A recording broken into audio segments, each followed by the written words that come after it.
Olá pessoal, tudo bem? A pesquisa do Jesus histórico tem tido grandes avanços desde a segunda metade do século XX para cá. A pesquisa interdisciplinar tem se debruçado sobre as evidências a respeito do Jesus histórico, envolvendo historiadores, arqueólogos, antropólogos, papirólogos, enfim, uma equipe multidisciplinar que tem se debruçado sobre os achados, as evidências, os materiais que nos dão pistas do que mais provavelmente aconteceu ao tempo de Jesus. E é com base no resultado dessas pesquisas é que eu vou falar um pouquinho aqui hoje sobre a propagação, a divulgação da mensagem de Jesus no primeiro século. Então, para isso, eu vou colocar aqui no fundo do slide uma linha do tempo. Então, começando ali do ano 30 e percorrendo todo o primeiro século. Vou situar aqui Jesus, então, no ano 30, por volta do ano 30. Então, vamos imaginar Jesus, por volta do ano 30, percorrendo a Galileia, percorrendo as aldeias e vilarejos da Galileia. Eu vou colocar aqui um mapa da Galileia. Não se assuste, não está aqui muito claro as cidades, as aldeias, as vilas, mas eu vou marcar aqui no mapa aquilo que nos interessa. Então, de acordo com os textos, Jesus teria passado por pequenas aldeias e vilarejos da Galileia, divulgando a sua mensagem do reino de Deus. Então nós vamos ver, por exemplo, marcado ali em vermelho, Nazaré, a aldeia natal de Jesus e sua família. Um pouco mais abaixo, Naim, outra pequena aldeia, onde acontece, segundo a narrativa de Lucas, a ressurreição do filho da viúva de Naim. Um pouco mais acima ali de Nazaré, marcado em vermelho também, Caná. Caná, onde, segundo o Evangelho de João, teria acontecido aquelas bodas, onde Jesus transformara a água em vinho. Um pouco ali mais para a direita, tem um lago chamado de Mar da Galileia, ou Lago de Genezaré. Às margens desse lago está a vila de pescadores de Cafarnaum. Ali também Jesus teria estabelecido talvez uma base para a divulgação da sua mensagem. Bem próximo de Cafarnaum, um pouco mais para dentro do território, Corazim. Mais ao lado, Betsaida. Então veja, aqui nesse recorte do mapa, nós vemos aqui esses locais que são todos pequenas aldeias e vilarejos por onde Jesus, segundo os textos, teria passado. Curiosamente, havia ao tempo de Jesus duas grandes cidades nessa região, Séforis e Tiberias. Vou colocar aqui a localização de Séforis em amarelo. Veja como ela é próxima de Nazaré e de Caná, muito perto. Estima-se que em torno de 3 a 4 horas de caminhada poderia-se chegar de Nazaré até Séforis. Tiberias se localizava às margens do lago de Genezaré. Ambas as cidades, grandes cidades com uma infraestrutura maior, cidades já mais com uma cultura grega mais marcante, mais presente, poderiam ter sido acessadas por Jesus. No entanto, os textos em nenhum momento mencionam que Jesus teria entrado nessas cidades. Ao que parece, ele propositalmente escolheu as pequenas aldeias e vilarejos. Daí que nós podemos deduzir que o seu público-alvo eram os camponeses, os pescadores, os pequenos artesãos, muito pobres, alguns deles miseráveis, analfabetos em sua imensa maioria, de fala aramaica, que cultivavam uma tradição oral. Não tinham cultura escrita, apenas a tradição oral. Era nesse ambiente do interior da Galileia, essas pessoas muito simples, muito pobres, analfabetas, que Jesus vai transmitir a sua mensagem. Então, à medida que Jesus vai percorrendo essas pequenas aldeias e vilas, as pessoas que testemunham, que veem o que Jesus está fazendo, que ouvem a sua mensagem, vão, por sua vez, recontando o que viram, o que ouviram, e vão retransmitindo, divulgando essa mensagem para outros lugares. Então forma-se uma cadeia de transmissão oral. E à medida que Jesus vai percorrendo o território, essa tradição oral também vai se espalhando. Quando Jesus é crucificado, essas cadeias de transmissão oral não se interrompem. Ao contrário, elas são reforçadas pelo testemunho daqueles que alegam terem visto Jesus ressuscitado, agregando em muitas dessas correntes de transmissão essa informação. E essas histórias continuam sendo recontadas. E à medida que aquelas testemunhas contam para outras pessoas, essas pessoas que ouvem a história e que não testemunharam a passagem de Jesus, também, por sua vez, recontam a outras pessoas.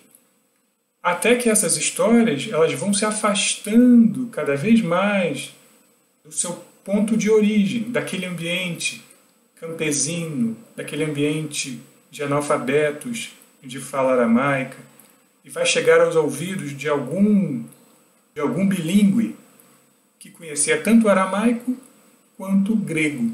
E a partir daí, essas histórias elas também passam a ser recontadas no ambiente de cultura grega.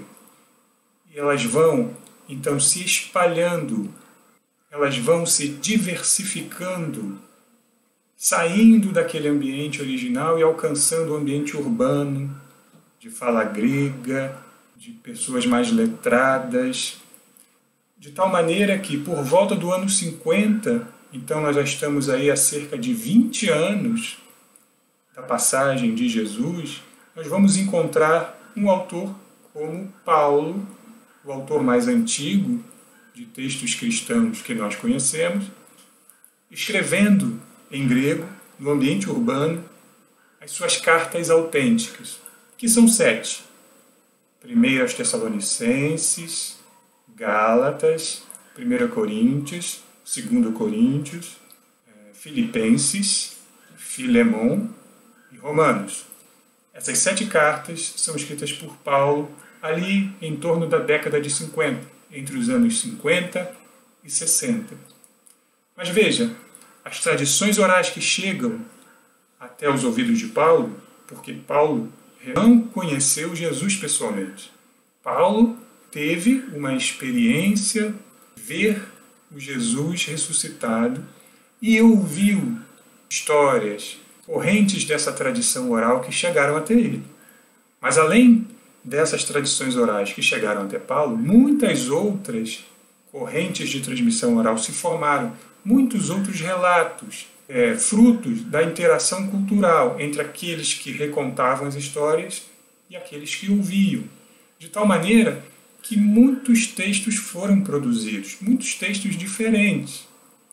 Nós temos, só no Novo Testamento, os textos considerados canônicos, 27 livros diferentes.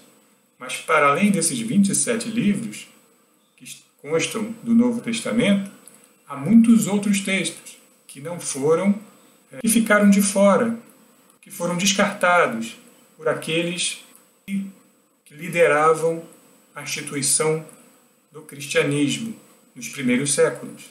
Então podemos falar do Evangelho de Tomé, Evangelho de Pedro, Proto-Evangelho de Tiago, Evangelho de Maria, Evangelho de Filipe, Atos de Paulo e Tecla, Apocalipse de Pedro. Então, são muitos textos que ficaram de fora. Eu não vou entrar nesses outros textos para que o nosso esquema não fique muito confuso. Na realidade, vou me ater apenas aos principais autores, Paulo e os evangelistas, para que o esquema aqui fique mais claro, mais fácil de visualizar. Tá bom? Então, como eu dizia, Paulo está escrevendo as suas cartas autênticas, as 7 cartas autênticas, entre os anos 50 e 60. O primeiro evangelho, o evangelho mais antigo que nós conhecemos, é o Evangelho de Marcos. Ele vai surgir após um evento muito importante, um evento fatídico na história do judaísmo, dos judeus. No ano 66, irrompe uma revolta. E por conta dessa revolta, o Império Romano responde a essa revolta dos judeus com bastante força, com bastante violência. No ano 68, 69, os romanos cercam Jerusalém, invadem, abafam os rebeldes e essa repressão romana vai culminar no ano 70 com o incêndio e destruição do Templo de Jerusalém. Então, é após esses eventos trágicos, fatídicos, que o Evangelho de Marcos será escrito ali no início dos anos 70. Portanto, é o nosso Evangelho mais antigo. Mateus e Lucas vão escrever os seus evangelhos lá por volta dos anos 80, 90. E analisando o texto de Mateus e Lucas, nós percebemos que muitos temas, muitas histórias, muitas parábolas, muito conteúdo presente em Mateus e Lucas foi copiado do Evangelho de Marcos. A análise textual não deixa dúvidas. Os autores de Mateus e Lucas conheciam o Evangelho de Marcos e aproveitaram esse Evangelho para compor as suas próprias narrativas. É por conta dessa intertextualidade, é por conta desse aproveitamento que Mateus e Lucas fazem do Evangelho de Marcos, que esses textos, esses 3 evangelhos, eles são muito parecidos na maneira como eles narram a história de Jesus. E é por isso que eles recebem o nome de evangelhos sinóticos, sinóticos de mesmo olhar. Eles têm um olhar semelhante com relação à vida de Jesus, por conta desse aproveitamento do material do Evangelho de Marcos. No entanto, analisando o texto de Mateus e Lucas, percebe-se que, para além desses textos comuns que Mateus e Lucas têm, oriundos do Evangelho de Marcos, existe também uma dupla tradição, existe também um material compartilhado entre Mateus e Lucas que não é oriundo do Evangelho de Marcos. Os pesquisadores, eles se debruçaram sobre esses textos de Mateus e Lucas para tentar entender qual a origem dessa tradição comum, essa dupla tradição entre Mateus e Lucas, esses textos que eles guardam em comum e que não são oriundos de Marcos. Ora, 3 hipóteses surgem. Ou Mateus conhecia o Evangelho de Lucas e copiou de lá esses textos, ou Lucas conhecia o Evangelho de Mateus e copiou esses textos de lá, ou ambos tiveram acesso a um outro texto de onde eles retiraram esse material de forma independente um do outro. Essa terceira hipótese, pela análise dos textos, pelos estudos realizados pelos pesquisadores, é a mais provável. E é daí que surge, portanto, a hipótese de um evangelho perdido, chamado Evangelho Q, de Quelle, em alemão, que significa fonte. Seria, portanto, a fonte de onde Mateus e Lucas teriam retirado esse material. Chegou até nós nenhuma cópia desse evangelho perdido, Evangelho Q, mas boa parte do seu conteúdo está vivo nos trechos que tanto Mateus quanto Lucas copiaram e estão presentes lá. Basta a gente observar todas as passagens onde Mateus e Lucas guardam essa semelhança no texto para que você tenha um vislumbre do que teria sido esse evangelho que, por fim, o último evangelho a ser escrito é o Evangelho de João. Ele teria tido os seus textos mais antigos começados a ser escritos aí no final do século I.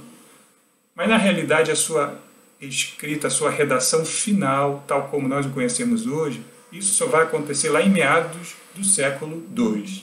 Portanto, o Evangelho de João é o mais distante dos fatos ocorridos durante o ministério de Jesus. Bom, isso daqui é um esboço, evidentemente, bastante sintético, de como as histórias a respeito de Jesus elas foram propagadas inicialmente pela tradição oral ao longo de pelo menos 2 décadas, saindo do ambiente campesino, o ambiente pelos camponeses, pescadores, artesãos, analfabetos de fala aramaica, até chegar ao ambiente urbano de cultura grega, onde havia pessoas letradas, onde havia uma cultura textual presente, e por conta das inúmeras interações culturais pelas quais essas tradições passaram, nós vamos ver uma pluralidade de visões, de narrativas, de relatos a respeito de Jesus. No próximo vídeo, eu vou falar assim mais especificamente sobre a ordem cronológica de todos os textos do Novo Testamento. Então, espero que vocês tenham gostado. Se gostaram, deixem um like. Se quiserem fazer um comentário, uma crítica, uma sugestão, uma dúvida, fiquem à vontade. Todos os comentários são muito bem-vindos. E te vejo no próximo vídeo. Até lá!